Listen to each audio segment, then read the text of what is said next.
Bonjour, nous allons nous intéresser à un exercice qui s'intéresse à l'évaporation dans le liquide. Donc on suppose qu'on a un bécher, si vous voulez, qui est représenté ici, et que le bécher contient un liquide. Bon, ici pour le coup un liquide assez volatile comme l'éther.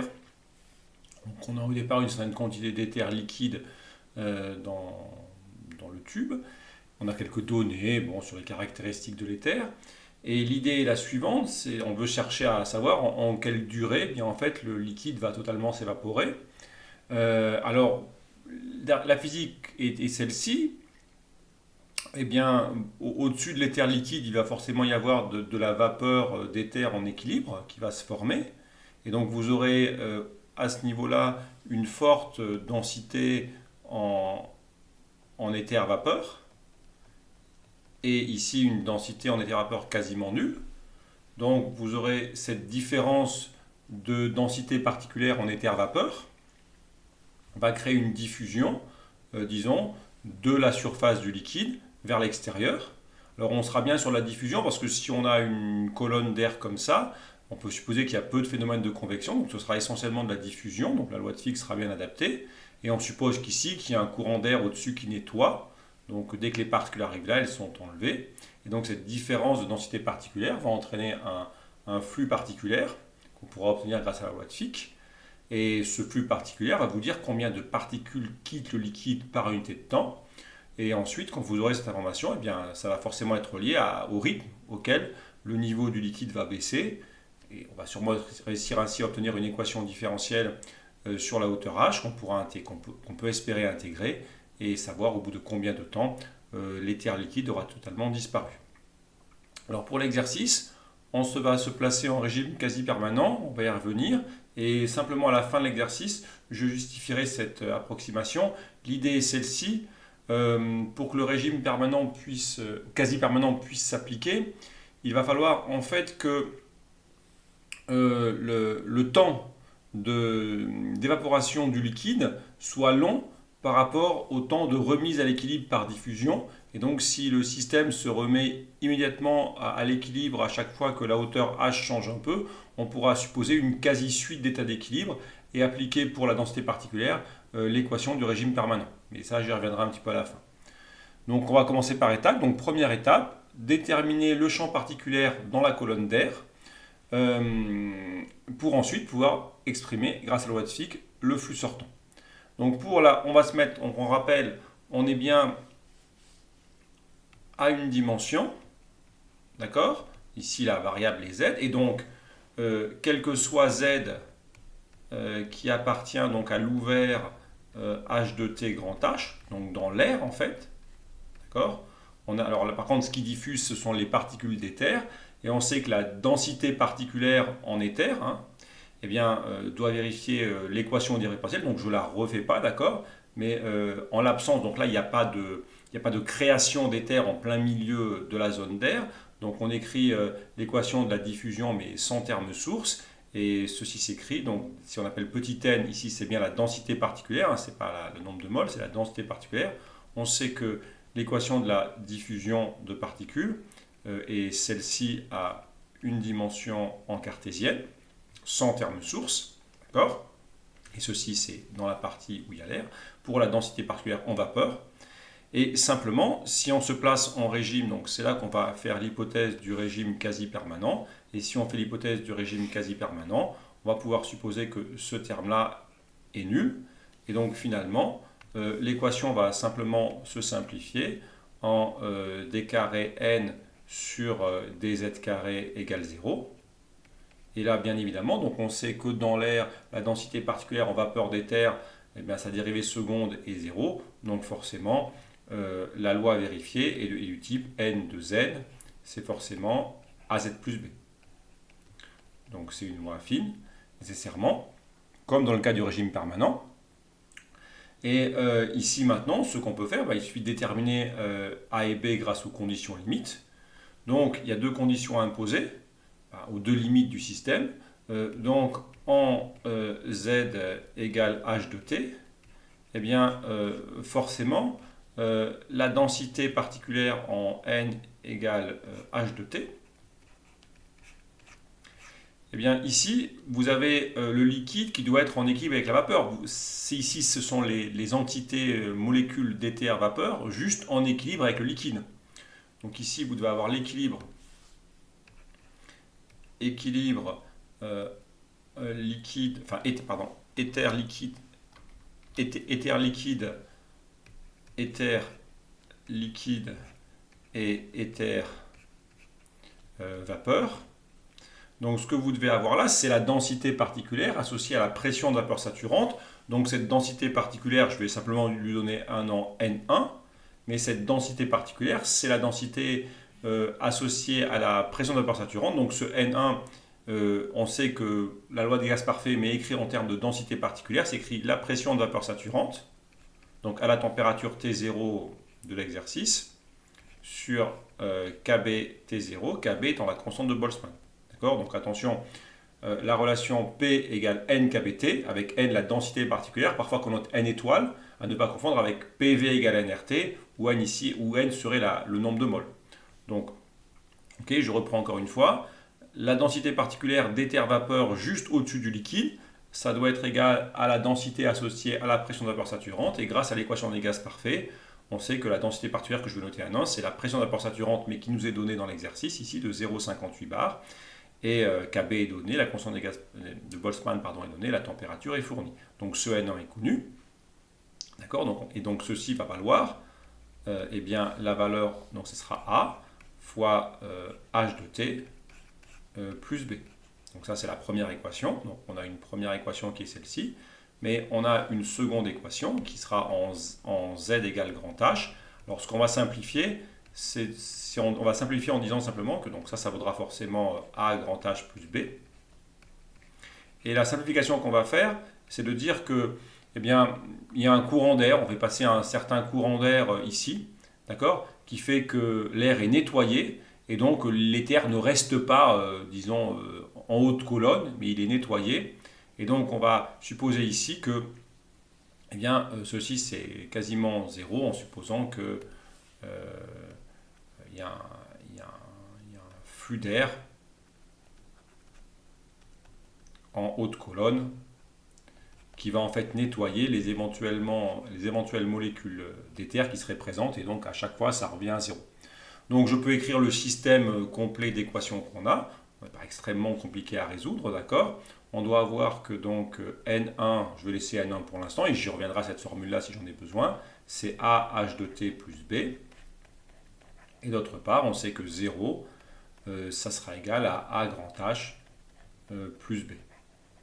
Voilà, donc après il suffit de résoudre, on voit qu'on peut trouver une relation très simple entre grand A et grand B, on voit que B c'est juste moins A grand H, et après ce qu'on peut faire, on peut par exemple, si on fait la différence des deux, si on appelle ça 1 et ça 2, on voit rapidement que si on fait 1 moins 2, on va éliminer B, et on voit que le coefficient A, c'est simplement N1 sur H de T moins grand H. Si on fait 1 moins 2, on aura N1 égale grand A, facteur de petit h moins grand H, et on divise, on a ceci, et on sait que B, ça sera moins A grand H. Voilà, donc on a quasiment résolu un peu rapidement ici, mais il suffit après de reporter, donc on a la formule N de Z, on reporte dans la formule N de Z, AZ plus B, et sans trop de difficultés, on voit ici le terme la pente qui sera N1 H de T moins grand H, N1 H de T moins grand H, et on peut vérifier que la formule, d'accord, si on la vérifie maintenant, en Z égale petit h moins grand H sur petit h moins grand H redonne bien N1, et en grand H, ça fait grand H moins grand H, ça fait bien 0. Voilà, alors j'ai simplement passé, ici l'équation au dérivée partielle était sur l'ouvert, mais une fois qu'on applique les conditions limites qui sont là, disons, par continuité, on peut écrire maintenant sur le fermé, en toute rigueur, quel que soit Z appartenant à H de T grand H, on a cette formule-là. Alors, bien comprendre maintenant que vous voyez, cette densité particulière, ce serait la densité particulière du régime permanent, mais vu qu'on l'applique en RQS, on va dire que, eh bien, en fait, la hauteur petit h de liquide va varier, mais que ça se remet à l'équilibre à chaque instant.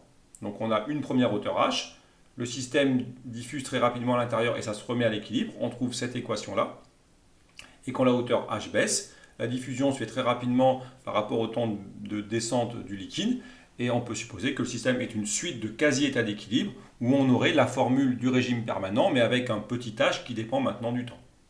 Voilà. Donc ça, c'est pour la densité particulière. Maintenant qu'on a la densité particulière, eh bien, on peut simplement en déduire, grâce à la loi de Fick, le flux.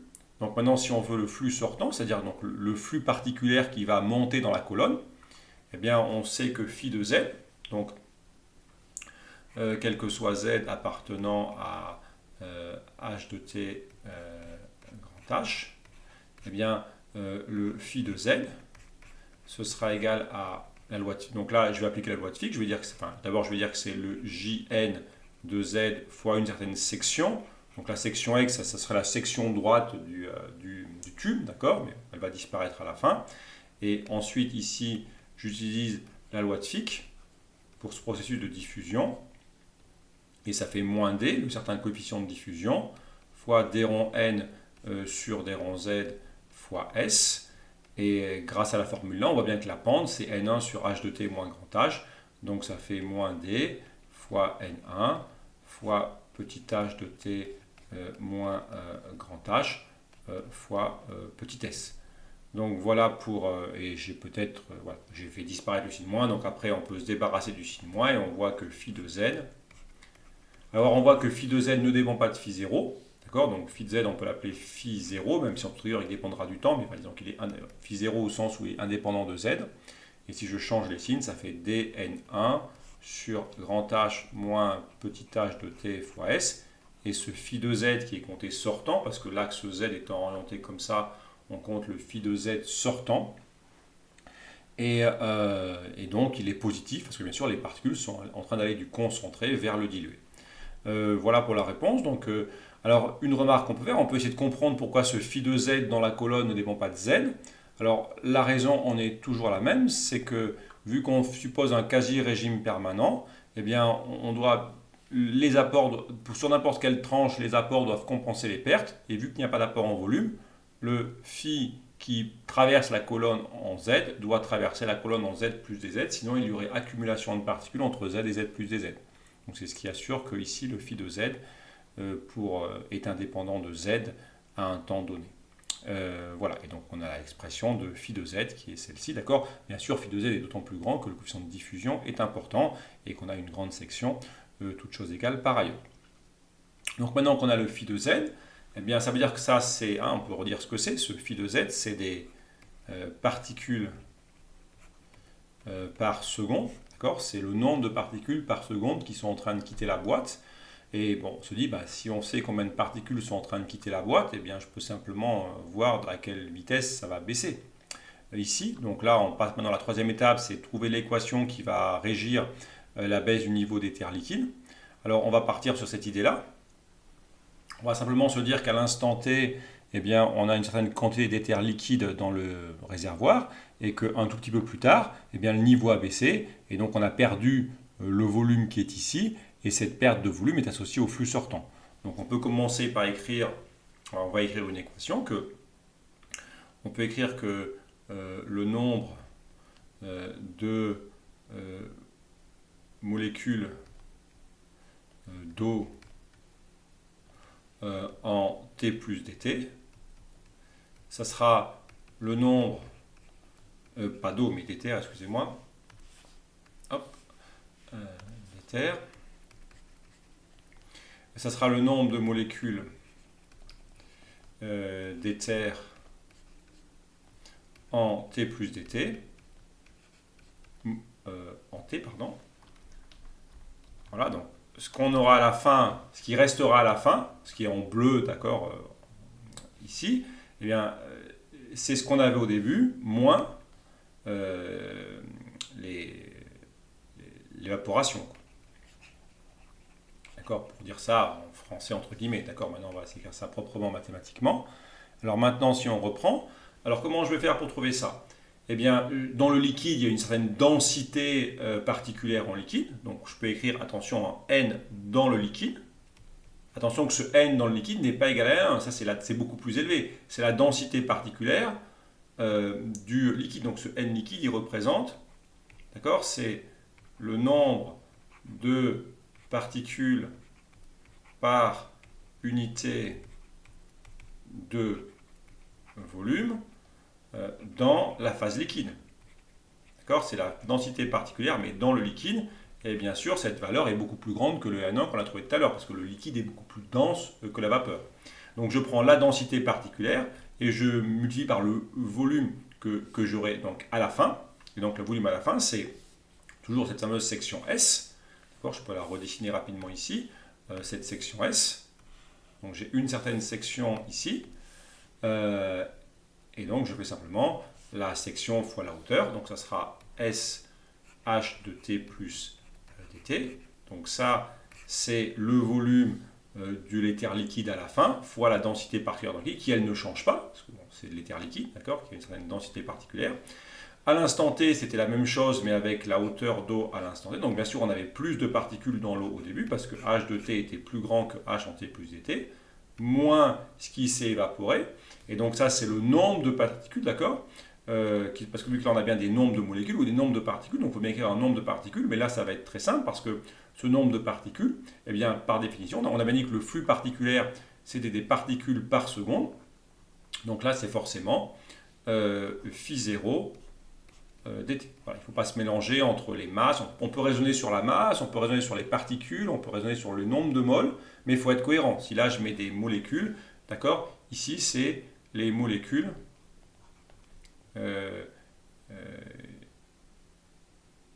évaporées, molécules évaporation pendant la durée d'été, pendant dt. Il faut bien parler en molécules si on parle en molécules partout, d'accord?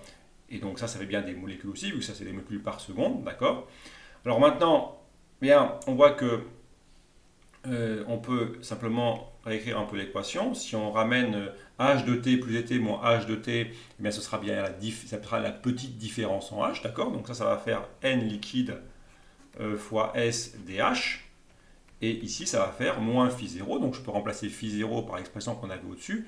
N1 ds h moins petit h. Donc ça va faire N1 ds sur grand H moins petit h de t fois dt.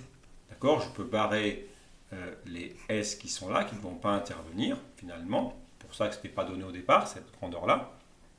Alors simplement, il y a encore un petit travail, parce que ici, j'ai la densité particulière. D'accord? Alors une façon, on n'a pas directement la densité particulière, donc une façon de s'y ramener. Alors il y a un petit jeu d'écriture ici avec la densité particulière, d'accord? On pourrait, donc c'est le nombre de particules par unité de volume. Donc on peut ramener ça à la masse volumique du liquide, d'accord? Divisé par la masse de une molécule d'éther. D'accord? Parce que si vous prenez ça sera bien la masse par unité de volume, et si vous divisez par la masse d'une molécule, eh bien vous aurez bien le nombre de particules par unité de volume. Voilà, mais simplement, la masse d'une molécule d'éther, c'est la masse molaire divisée par le nombre d'Avogadro. Donc ça fait mu du liquide sur la masse molaire en éther divisé par Na, le nombre d'Avogadro. La masse d'une molécule, c'est la masse molaire divisée par Na, et donc finalement ça fait mu du liquide Na sur grand M. Voilà. Et donc finalement, mu du liquide pour la suite, je l'appelle mu simplement. D'accord? Et donc ça fait, ceci va s'écrire mu. Donc cette étape, c'est juste pour se ramener aux données du problème qui sont fournies. dH égale moins N1 d H moins petit h de t dt, qui doit être écrit en dessous. Et ça, c'est bien l'équation différentielle qui est vérifiée par H. Alors un point important, il faut noter que si ce flux est uniforme sur la colonne d'air, il dépend du temps, donc on est obligé de faire une intégrale. On ne peut pas simplement dire que faire une sorte de flux fois la durée égale la masse totale au départ, parce que ce flux dépendant du temps, et il en dépend de façon importante, parce qu'on voit bien que quand petit h sera voisin de grand H, là on aura un flux très important, mais quand petit h va s'éloigner de grand H, on va avoir un flux beaucoup moins important. Voilà. Donc faire attention à cela, que le phi dépendant du temps, il faut forcément faire une équation locale et pas une équation. On intégrera progressivement ensuite. Voilà. Donc ensuite, pour résoudre ceci, eh bien, il faut bien sûr séparer les variables, sinon l'équation n'est pas tout à fait... C'est une équation du premier ordre, donc ça reste assez simple, mais elle n'est pas linéaire. Donc l'idée c'est enfin écrite comme ça, elle est un petit peu technique, d'accord? Donc il faut séparer les variables. Donc on va réécrire ça h moins petit h de t d de h, d'accord? Qui va être égal à, je vais tout mettre de l'autre côté, donc j'aurai moins d n1 grand M sur mu na, et je recopie dt. Donc voilà à quoi j'arrive pour l'instant. Notez bien que bien sûr, hein, ici on a un signe moins, mais c'est normal parce que h va diminuer. Vu que h diminue, c'est normal d'avoir un signe moins ici. Donc pensez bien à chaque fois à vérifier à différents moments les signes qui sont écrits. Maintenant, on va intégrer. Alors pour les bornes d'intégration, il n'y a rien d'extrêmement incroyable. Eh bien, on va choisir d'intégrer entre la hauteur initiale qui s'appelle h0 dans l'exercice. Donc il y a une certaine hauteur h0 qui pour le coup vaut grand h sur 2, mais peu importe. À l'instant, pour cette position H0 de départ, on aura l'instant 0. Et jusqu'à ce que, il y ait, disons, plus d'éther quand on aura totalement tombé la colonne d'éther. Et ça, ce sera la durée finale recherchée. D'accord? Donc maintenant, il nous reste à intégrer. Donc ici, on peut déjà faire une primitive ici. Donc ça fait grand H fois petit h. Moins h carré sur 2. Voilà, intégré entre 0 et h0. Et ici, donc l'intégrale là est totalement triviale, c'est juste dn1 sur m mu na fois tf. Voilà, alors ce qu'on peut faire maintenant, on peut continuer ici. Alors, est-ce que je vais faire par étapes? Je vais faire, donc là le terme 0 fait forcément 0. Et après, il faut que je mette un signe moins quand je vais faire apparaître le H0. Donc j'aurai moins H0 plus H0 carré sur 2 qui sera égal à moins d N1M mu Na fois TF. Ensuite, je peux... j'ai quasiment fini. Donc maintenant, j'aurai TF. Donc je fais disparaître les signes moins, donc je vais enlever ce signe moins qui est là, et là je vais écrire h0 moins h0 carré sur 2, qui sera bien positif, vu que grand H est plus grand que h0 sur 2. Et donc ça fait mu na sur m d n1, et on aura un h0 en facteur, et vu qu'on a enlevé le signe moins ici, donc les signes s'inversent ici, et ça fait grand H moins h0. Avec, donc comme j'ai indiqué ici, d'accord, je peux remettre avec N1, c'était l'équation des gaz parfaits, mais écrit en densité particulière, comme on le fait en général en physique, comme vous l'avez sûrement fait en physique en première année de classe préparatoire. Voilà, et donc la formule qui est là encadrée, d'accord, MDNA, mu NaH0, H-H0. Voilà.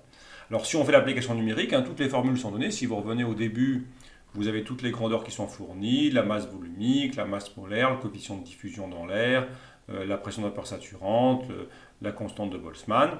Donc là, normalement, avec grand H qui vaut 10 cm et H0 qui vaut 5 cm.